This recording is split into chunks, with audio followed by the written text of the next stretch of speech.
Hey everybody, Aaron here. Welcome back to another anime review. Today we're looking at SukaSuka episode 12, and that's the end of the series, I'm also going to believe. Now, yes, by the way, first, I got this out on time, so I have no idea how I did. I know I just said in my Grimoire here I wasn't going to have this out on time, but whatever. Anyways, though. Wow.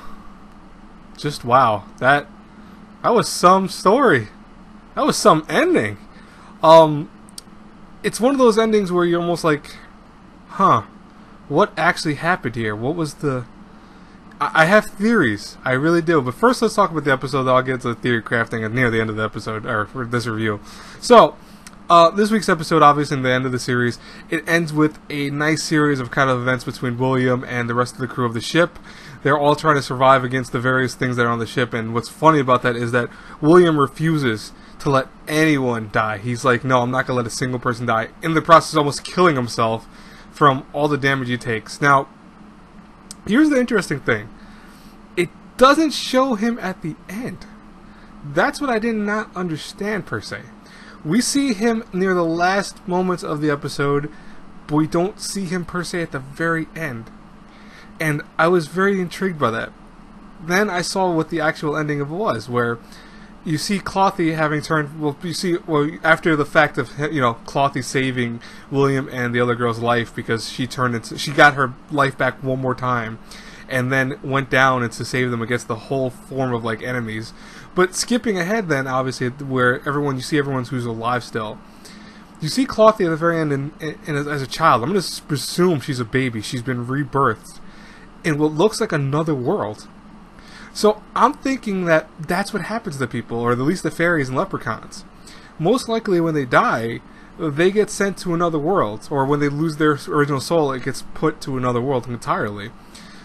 I don't know how accurate I am with that, and I will love to hear in the comments for the people that read the light novels. Just be warned that, I don't want to say put what I think is, what you want to write, or if I'm right or wrong, because in honest truth, I know people will be watching, the comments and seeing spoilers, but at the same time, this is the last week's episode review, and this is a whole series of reviews, so I'm going to say this right now.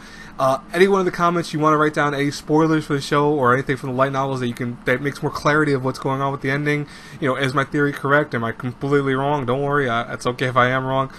You can put in the comments. Don't worry about spoilers and stuff like that, because obviously this is the end, so there's no point of worrying about spoilers. If you're watching this episode review and you haven't finished the show, I question you a little bit. Why would you do that? But, yeah, so you can feel free to whatever you want to talk about in the comments below. Now, I'm going to say this. Was the ending as sad as I thought it would be? Because I've heard comments like, oh, you're not going to be able to handle the ending. It's going to be so sad. Nah. I don't think that the ending was that sad. I think it's intriguing, and it's like, wow, that happened. I think there was a few scenes that my heart sank for Clothy, especially during the fight, where she was getting stabbed left and right by creatures and still struggling to fight and making sure that she did not give up. She didn't want to have William get involved anymore. She wanted to be the one that takes down all the creatures around. That was, to me, probably the coolest thing of the episode, and that was probably the most touching moment. Even seeing William actually sacrifice himself in his own rights to save the girl because he refuses to anyone to die, that was also touching. I just don't think that was a crying out loud type of thing. Like, internally, I was shedding tears internally, but it wasn't like that depressing to me. But overall, this whole show, because obviously doing the whole review right now, I really like the show. I think that the first episode, I'm being honest with you guys, I didn't like the first episode. I still think the first episode was kind of cliche, and it didn't really make me want to watch the show. I watched it because I heard so many good things about it, and I heard people say, listen, get past the first episode, keep going. And obviously I've been with the show ever since it came out. I've been doing every review for every week it's launched. I don't think this is a bad show. I think this is a great show. I don't think it's the best show I've seen. I definitely don't think it's like the best thing of the season, but I definitely think it's the top 5. I liked it, though. I think a lot of you guys and girls out there will like it, too. That's why if I had to review, SukaSuka episode 13 and the whole series between A through F, I'm going to hit a solid B. I think it's just that range. I don't think it's amazing, but at the same time, I think it's really good, and I think that if you watch it, you really will enjoy it. Anyways, guys and girls, as always, if you like these reviews, please show the channel some love. Subscribe. We're only like less than 7 people away from 1,000 subscribers. I think at the moment like 4. Come on, guys, you can help me get to that. I know you can. Anyways, I will talk to you guys later. Until I pass crossing in the next review, have a good one, everyone. God bless you all. Bye-bye.